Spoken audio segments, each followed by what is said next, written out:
आपको लेकर चलेंगे सिट्रॉन बेसाल्ट के रोलर कोस्टर ड्राइव पर। करेंगे टाटा मोटर्स के टॉप मैनेजमेंट से एक्सक्लूसिव बातचीत। मर्सिडीज ने लॉन्च की अपनी 2 लग्जरी कारें, डिटेल्स में जानेंगे इनकी खासियतें और दिखाएंगे ऑटो वर्ल्ड से जुड़ी खास खबरें हमारे सेक्शन न्यूज व्हील्स में।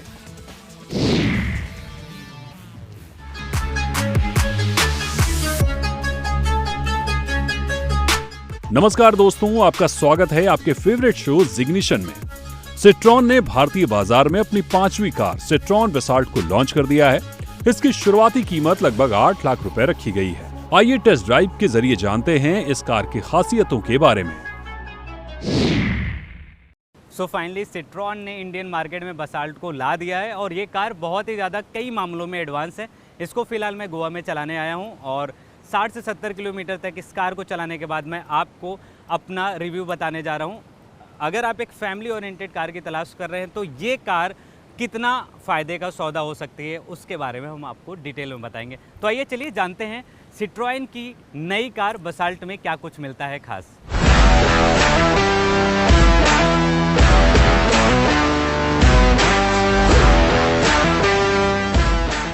सिट्रॉन ने भारतीय बाजार में साल 2021 में एंट्री ली थी और बेसाल्ट भारत में कंपनी की 5वीं कार है। कंपनी इससे पहले भारत में C5 एयरक्रॉस, C3, EC3 और C3 एयरक्रॉस जैसी कारें लॉन्च कर चुकी है। बेसाल्ट में वही प्लेटफॉर्म का इस्तेमाल किया गया है जो इन सभी कारों में है। बेसाल्ट कंपनी की C3 एयरक्रॉस मॉडल से प्रेरित है।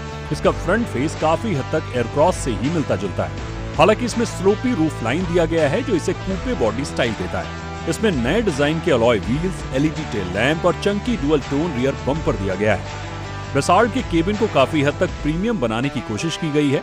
हालांकि इसका डैशबोर्ड C3 एयरक्रॉस जैसा ही है।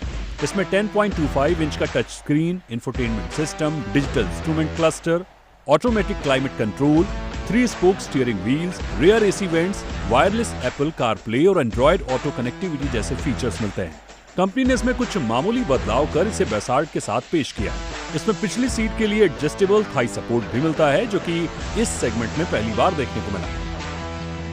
इंटीरियर की बात करें तो बेसाल्ट के अंदर जो इंटीरियर है उसको काफ़ी अपग्रेड किया गया है। जिस तरीके से इनका C5 था और C3 एयरक्रॉस था तो उसके कंपैरिजन में इसमें कई अपडेट्स आपको मिलते हैं। लेकिन जब आप इंटीरियर में बैठोगे तो कहीं ना कहीं आपको सिट्रॉन की जो नियमित कार है उसकी आपको फीलिंग आएगी। ख़ास तौर पे चाहे वो AC वेंट हो या फिर इनका जो TFT स्क्रीन है।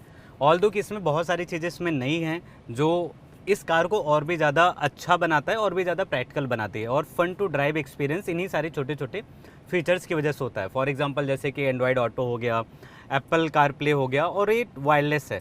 एंड सेकेंड थिंग कि वायरलेस से इसका जो मोबाइल फ़ोन है, आप मोबाइल फ़ोन भी वायरलेस चार्जिंग के थ्रू आप चार्ज कर सकते हैं। इसके अलावा एक बहुत ही खास और बहुत ही नई चीज़ें सिट्रॉन ने बेसाल्ट के अंदर दी है, वो है जो सेकेंड रो की सीट है वहाँ जो थाई सपोर्ट है उसको आप ऑटोमेटिक एडजस्ट कर सकते हैं। यानी कि वहाँ पे एक बटन दिया गया है जिसको अगर आप दबाते हैं तो आप अपने कंफर्ट के हिसाब से आप उसको सेट कर सकते हैं।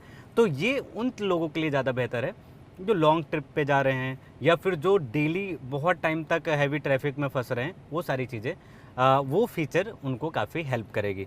इसके अलावा इसमें स्टैंडर्ड तौर पे 6 एयरबैग मिलते हैं और कंपनी का दावा है कि सिट्रॉन को जब डिज़ाइन किया गया था उस समय पे इसके अंदर जो भी एलिमेंट का इस्तेमाल किया गया है, इसका जो ढांचा है उसमें जो भी एलिमेंट लगाए गए हैं वो काफ़ी मजबूत हैं। यानी कि अगर क्रैश भी होता है ये कार तो काफ़ी हद तक जो अंदर बैठा हुआ इंसान है उसको बचने में हेल्प करेगा। यानी कि सेफ्टी के लिहाज से कंपनी का दावा है कि ये इनका बेस्ट कार है। इसके अलावा मोबाइल फ़ोन से भी आप इस कार को कनेक्ट कर सकते हैं। माई सिट्रॉन ऐप है, अगर आप उसको डाउनलोड करते हैं तो आप रिमोट से इस कार को एक्सेस कर सकते हैं, चाहे इसको स्टार्ट करना हो चाहे इसको लॉक करना हो। अगर आप सेकंड फ्लोर पे रह रहे हैं और आप भूल गए अपने कार को लॉक करना तो आप आसानी से मोबाइल फ़ोन के ज़रिए आप उसको भी एक्सेस कर सकते हैं। इसके अलावा आप उस कार का जो लोकेशन है वो भी ट्रेस कर सकते हैं। काफ़ी ढेर सारे इसके माई ऐप में माई सिट्रॉन ऐप में काफ़ी ढेर सारे फंक्शंस हैं जिसको आप एक्सप्लोर कर सकते हो। इसके अलावा इसका जो बूट स्पेस है वो काफ़ी बड़ा आपको मिल जाता है। 470 लीटर का आपको रियर में बूट स्पेस मिल जाता है अगर आप लॉन्ग ट्रिप पे जा रहे हैं तो वहाँ पर आप ढेर सारा लगेज लेके आप आसानी से एक कंफर्ट राइड के साथ आप घूम सकते हो। और ख़ास तौर पे जैसे मैंने आपको पहले ही मेंशन किया था कि इसका जो सस्पेंशन है वो काफ़ी कमाल का है, और सिट्रोइन अपने सस्पेंशन के लिए ही जानी जाती है। तो कोई भी अगर आपको बम्प मिलता है तो बहुत ही कम आपको फील होगा कि आप ऐसे कोई बड़े बम्प में आप गाड़ी लेके चला रहे हैं। और वहीं अगर आप कोई दूसरी कार लेके जाते हैं तो आपको सीधे तौर पे फ़र्क समझ में आएगा कि हाँ, कि सिट्रोइन एक्चुअल में एक बेहतरीन सस्पेंशन के लिए जानी जाती है। और गोवा में आज मैंने इसको ट्राई भी किया है और मेरा जो खुद का अपना एक्सपीरियंस रहा वो फन टू रहा।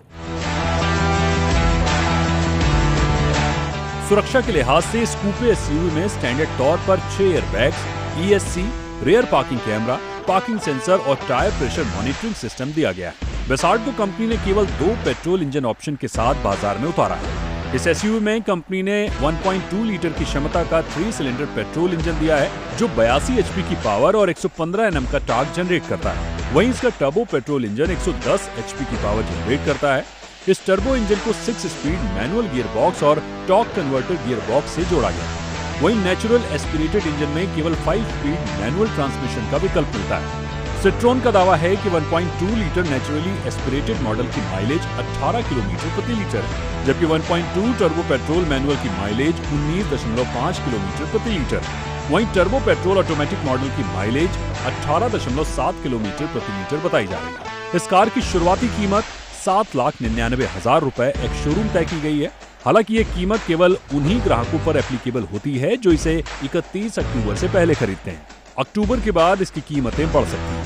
भारतीय बाजार में बेसाल्ट का मुकाबला Hyundai Creta, Kia Seltos, Maruti Suzuki grand Vitara, Volkswagen टाइगवान, Honda elevate, Skoda Kushaq जैसे कई कॉम्पैक्ट एसयूवी से होगा। वहीं इसका सीधा मुकाबला टाटा कर्व से होना है, जिसका पेट्रोल वर्जन कुछ हफ्तों में लॉन्च होने वाला है।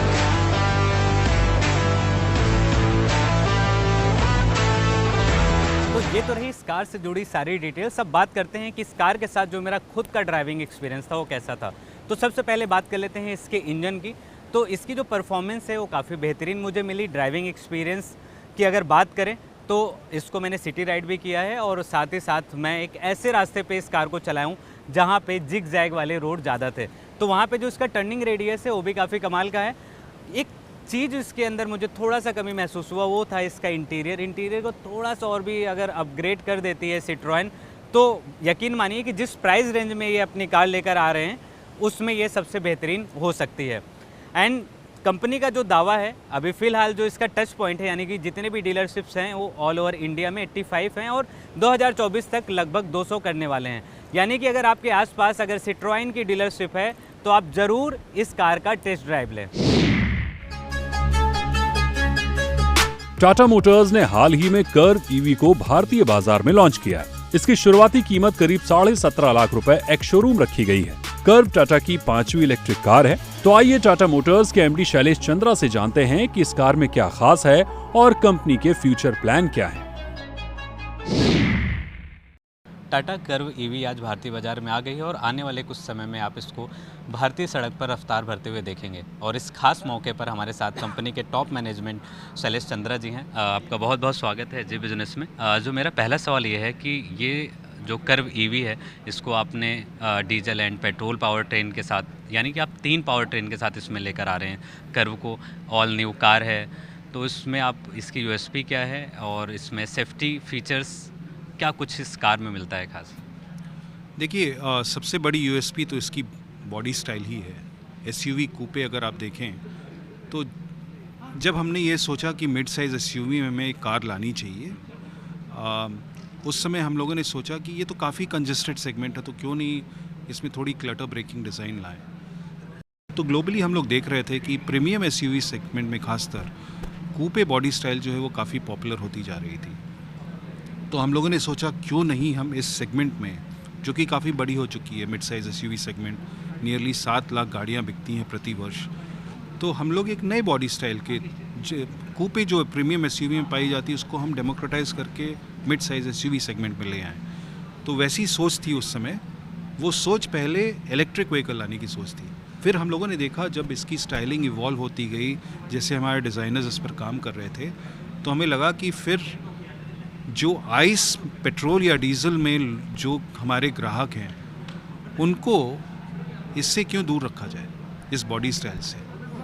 तो हमने सोचा कि फिर डीजल पेट्रोल दोनों में हम लोग ये ऑप्शन दें कस्टमर्स को। हालांकि दोनों की प्लेटफॉर्म्स बिल्कुल अलग हैं। सर एक EV प्लेटफॉर्म पे है, एक एटलस प्लेटफॉर्म पे है, लेकिन हम लोगों ने टॉप हैट बोला कि इतनी स्टाइलिश कार जो है ये दोनों ग्राहकों को हमें मिलनी चाहिए, और उस तरह से हमने सोचा। इसमें एक तबका अभी दूर है, वो है सीएनजी यूज़र्स का, क्योंकि एक अच्छी माइलेज और सीएनजी यूज़र्स भी ये डिमांड कर रहे हैं कि उनकी भी चाहत है कि कूपे मॉडल वो भी चलाएं। तो उनके लिए क्या अभी कोई प्लानिंग है? अगर है तो टाइमलाइन क्या है? देखिए, उसके लिए कोई टाइमलाइन तो है नहीं, लेकिन बहुत ही एक्टिव कंसिडरेशन में हमने इसमें डिज़ाइन में उसको प्रोटेक्ट करके रखा हुआ है सीएनजी को। लेकिन अभी हमें इस पर कोई डेट हमारे पास नहीं है ताकि मैं बता पाऊँ कि सीएनजी कब आएगी। हम लोग काफ़ी क्लोजली इस चीज़ को देख रहे हैं कि किस किस सेगमेंट में सीएनजी व्हीकल्स लोग एक्सेप्ट कर रहे हैं, और हम लोग देख रहे हैं कि मिड साइज़ एसयूवी में भी सीएनजी गाड़ियाँ बिक रही हैं।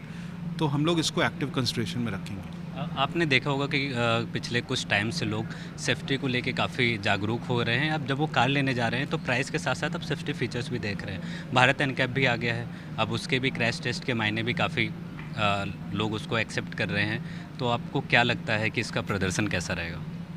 नहीं, देखिए, हमारी कारें जो भी हम डिज़ाइन करते हैं उसमें हम हमेशा इस मद्देनज़र करते हैं कि इसकी रेटिंग जो है हाईएस्ट अव्वल नंबर की हो। तो हमारा जितनी कारें आप देख रहे हैं सब 5 स्टार रेटेड कारें होती हैं। तो हम लोगों की इसकी डिज़ाइन जो है, आपने प्रेजेंटेशन में भी देखा होगा आज की, इसकी जो आर्किटेक्चर है उसको हमने और सेफ्टी के लिए रोबस्ट बनाया है।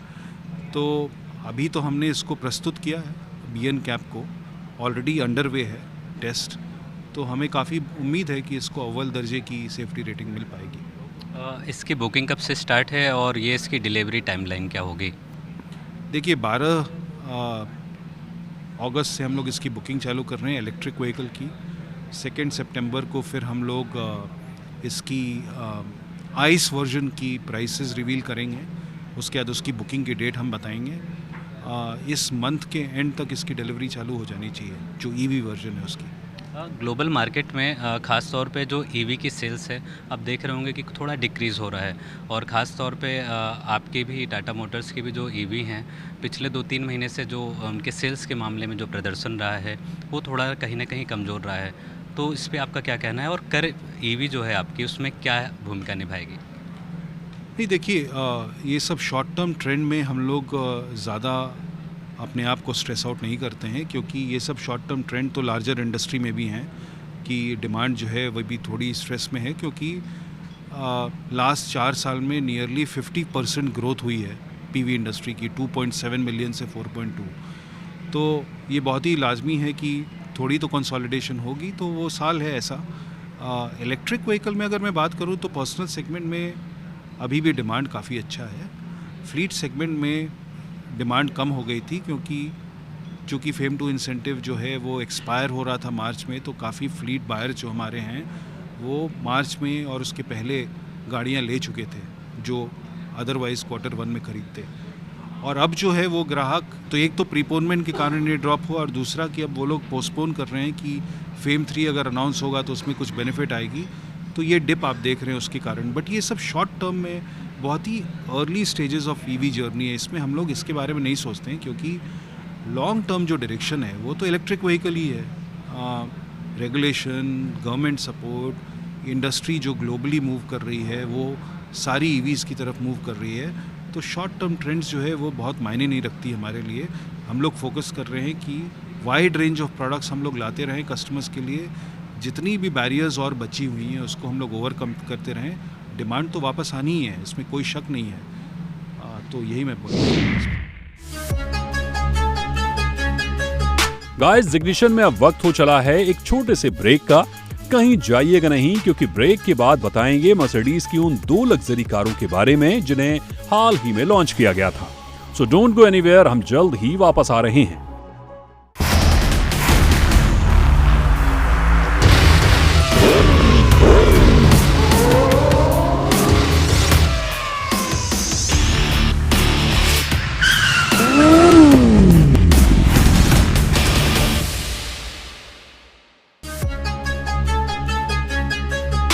ब्रेक के बाद एक बार फिर से स्वागत है आपका जिग्निशन में। 2024 मर्सिडीज AMG GLC 43 कूपे और मर्सिडीज बेंज CLE कैब्रियोले को हाल ही में लॉन्च किया गया। आपको बताएंगे इन दोनों कारों की कीमत और खासियत के बारे में, साथ ही और विस्तार में बात करेंगे मर्सिडीज बेंज इंडिया के CEO संतोष अय्यर से। आज हमारे साथ एक ऐसे शख्स हैं जिनकी वजह से मर्सिडीज बेंज भारत में जो सेल्स के मामले में पहले नंबर पे आती है। स्वागत है Santosh Iyer ji. Thanks for joining us. Thank you. मेरा जो आपसे पहला सवाल है वो यही है कि आज आपने जो 2 लग्जरी कारें लॉन्च की हैं, ये किस सेगमेंट में आएगी और इसकी USP क्या है? आज हमने जो 2 गाड़ियाँ की है, कीमत इसकी अराउंड 1.1 करोड़ के आसपास है, बट ये दोनों डिफरेंट कस्टमर सेगमेंट के लिए। एक है हमारा GLC 43 AMG, जो GLC के अंदर हमने AMG इंजन लगाया 1 मैन 1 इंजन कॉन्सेप्ट में, और ये एक परफॉर्मेंस कार कैटेगरी में आती है। और जो CLE कैब्रियोले जो गाड़ी मेरे पीछे है, ये एक ओपन टॉप रूफ, जिनको वीकेंड ड्राइव जाना है, जिसको evening, it's more of an evening car. So customers दोनों की यंग कस्टमर्स है, but their need state. GLC एक डेली कार है जो आप आपके ऑफिस भी ड्राइव कर सकते हो, बिजनेस के लिए यूज़ कर सकते हो, and you can enjoy the performance driving. और जबकि ये गाड़ी मोर stylish and more for just casual driving आप बोल सकते हो सिटीज़ के अंदर, इसी वजह से CLE है। जो ओपन टॉप कल्चर है ये ग्लोबल मार्केट में काफ़ी है, और आप ये इंडिया में दे रहे हो, और आपकी भी एक और भी कार है जिसमें ऐसे ऑप्शंस मिलते हैं। तो आपको क्या लगता है कि आने वाले टाइम में इस तरीके की जो चीज़ें हैं, इस ओपन टॉप कल्चर जो है, वो कितना है इसका भविष्य? सो 2 चीज़ें। इंडिया में अगर आप वेदर की बात करो तो हर शहरों में जो वेदर है, यूरोप में फॉर एग्जांपल जो 18 डिग्री से 20 डिग्री की जो वेदर रहती है, जिसमें आप आराम से ओपन रूफ को लेके गाड़ी चलाओ, वो अवेलेबल नहीं है in all cities. So mostly customers India में ये इवनिंग्स में यूज़ करते हैं, not when the sun is out. शाम को पार्टी में जाना है या अर्ली मॉर्निंग या संडेज, सो दैट्स हाउ ये गाड़ी की यूसेज होती है इंडिया में। या तो लोग देहरादून जाए या गोवा जा रहे या पौंडीचेरी जा रहे, तो तब they also love with their friends to go together.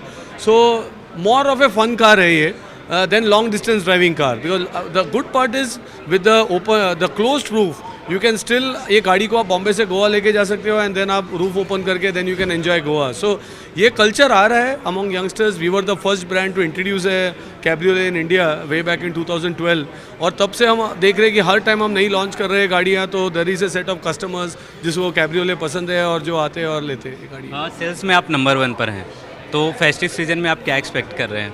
सो मैं ये कहना चाहूँगा कि नॉट ओनली सेल्स में, बट अगर आप कस्टमर एक्सपीरियंस की भी बात करो, जो भी हमारी स्कोर्स है, जो भी हम CSI स्कोर देख लो या कस्टमर एक्सपीरियंस की स्कोर्स देख लो, we also are leading there, because हमारे लिए more than sales customer experience important है। और इसी वजह से हमने एक डायरेक्ट टू कंज्यूमर मॉडल भी लॉन्च किया। हम गाड़ियाँ आज आप जो फैसिलिटी में हो, ये हमारी नई लग्जरी फैसिलिटी है जो फोकस्ड ऑन कस्टमर एक्सपीरियंस है।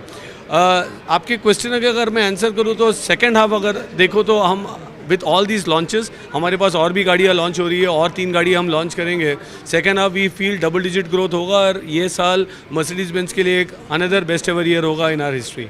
हाइब्रिड कल्चर भारत में बहुत ही नया है, EV के साथ साथ ये भी पनपा है, और गवर्नमेंट इस पर उतना ज़्यादा सब्सिडी नहीं देती है, लेकिन फिर भी लोग काफ़ी पसंद कर रहे हैं। और जो लग्जरी सेगमेंट है उसमें भी कई ऐसे बड़े प्लेयर्स हैं जो हाइब्रिड अपना मॉडल ला रहे हैं। तो अभी हाइब्रिड को लेकर आपका क्या है? सी ये एक हाइब्रिड वर्सेस EV का कोई मुकाबला ही नहीं है। हाइब्रिड एक टेक्नोलॉजी है जिससे आपको बेटर फ्यूल एफिशिएंसी मिलेगी, वो आप डीजल से भी बेटर फ्यूल एफिशिएंसी मिल सकता है। There are different technologies fuel efficiency बढ़ाने के लिए, so that's a fuel efficiency बढ़ाने। बट अगर आप जीरो एमिशन की बात करो, that means tail pipe emission zero होना चाहिए, तो इलेक्ट्रिक छोड़ के और कोई टेक्नोलॉजी नहीं है। सो अगर गवर्नमेंट को ट्रांजिशन करना है टू EV, बिकॉज EV की 2 बेनिफिट है, एक है एनवायरनमेंट, दूसरा है जो भारत का जो आत्मनिर्भर भारत का विजन है। अगर हमें फॉरेक्स हमें सेव करना है, ऑयल इंपोर्ट को हमें कम करना है, तब हमें EV में शिफ्ट होना पड़ेगा। तो अगर आप डायरेक्शन देखो तो हमारा यही कहना होगा कि ऑल इन ऑन EVs, ताकि हम ये ट्रांसफॉर्मेशन को जल्द से जल्द ला पाए इंडिया में। और फ्यूल एफिशिएंसी के लिए तो ऑलरेडी कफ़े नॉर्म्स है, टारगेट है cafe corporate average fuel efficiency कहते हैं इसे, जिसे हर OEM को अपना जितनी गाड़ी बेचते हैं उसमें उसे उतनी फ्यूल एफिशिएंसी और उतनी एमिशन का नॉर्म को मीट करना है। सो उसमें हाइब्रिड भी अच्छी टेक्नोलॉजी है, डीजल्स क्लीन डीजल्स हमारे पोर्टफोलियो में, and of course gasoline also with mild hybrid से आप अचीव कर सकते हो। सो हाइब्रिड वर्सेस EV का नैरेटिव नहीं होना चाहिए। Hybrid as part of combustion engine still it's an emitting car, pollution emitting car, और हमें EV को एक अलग नज़रिए से देखना चाहिए as a zero emission car. अब वक्त हो चला है हमारे खास सेक्शन न्यूज व्हील्स का, जहां हम आपको ऑटो जगत से जुड़ी कुछ खास खबरों के बारे में बताते हैं।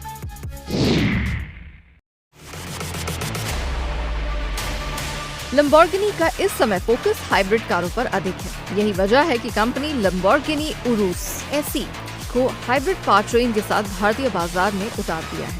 इस कार की शुरुआती कीमत 4,57,00,000 रुपए एक शोरूम रखी गई है। खास बात यह है कि कस्टमर्स अपने चॉइस के हिसाब से कस्टमाइज भी करा सकते हैं। लंबोर्गिनी की भारत में सबसे अधिक बिकने वाली SUV अब प्लग इन हाइब्रिड पावरट्रेन के साथ आएगी। ये कार मार्केट में पहले से मौजूद उरूस S और उरूस परफॉर्मेंस के साथ शोरूम में दिखेगी। उरू SE में न केवल इंटीरियर एक्सटीरियर में बदलाव किए गए हैं, बल्कि इसकी परफॉर्मेंस को भी ट्यून्ड किया गया है। इंजन की बात करें तो इसमें 4 लीटर का V8 इंजन मिल जाता है, जिसे इलेक्ट्रिक मोटर के साथ जोड़ा गया है। पावर आउटपुट के मामले में ये कार 800 H की पावर 950 न्यूटन मीटर की पीक टॉर्क जनरेट करती है। वहीं इसमें 25.9 kWh का लिथियम आयन बैटरी लगा हुआ है, जो सिंगल चार्ज पर 60 किलोमीटर की रेंज देने में सक्षम है। उरूस SE महज 3.4 सेकंड में 0 से 100 किलोमीटर की रफ्तार पकड़ने में सक्षम है। वहीं इसकी टॉप स्पीड 312 किलोमीटर प्रति घंटा है। इसमें कुल 6 ड्राइविंग मोड मिलते हैं, जो फन टू ड्राइव एक्सपीरियंस लेने में मदद करता है। कंपनी का कहना है कि इसकी डिलीवरी जल्द ही शुरू हो जाएगी। तो आज के हमारे इस खास शो में फिलहाल इतना ही। अगर आपके पास ऑटो से जुड़ा कोई भी सवाल हो तो हमें ट्विटर या फेसबुक पर रीच आउट करिए, हम आपके सवालों के जवाब जरूर देंगे। Till then take care, keep watching Zee Business. जय हिंद।